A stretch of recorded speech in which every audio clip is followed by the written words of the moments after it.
Hello guys and welcome to How to Socials. In this video I'm going to show you how to change your Zoom virtual background. So let's start. First open the Zoom app on your desktop. And here you can see that I am already in a meeting. And I have already a virtual background set up. Now to change your virtual background you have to tap on the upward arrow icon just beside the camera icon.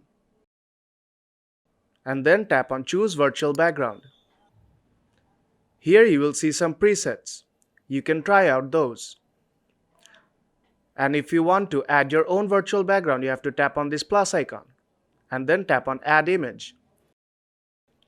You can also choose video backgrounds if you want. I'll just quickly add a picture. Let's add this one. And you can see that the image is now mirrored.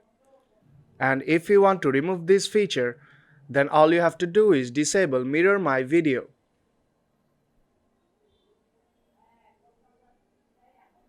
Now close this window and your Zoom virtual background will be changed.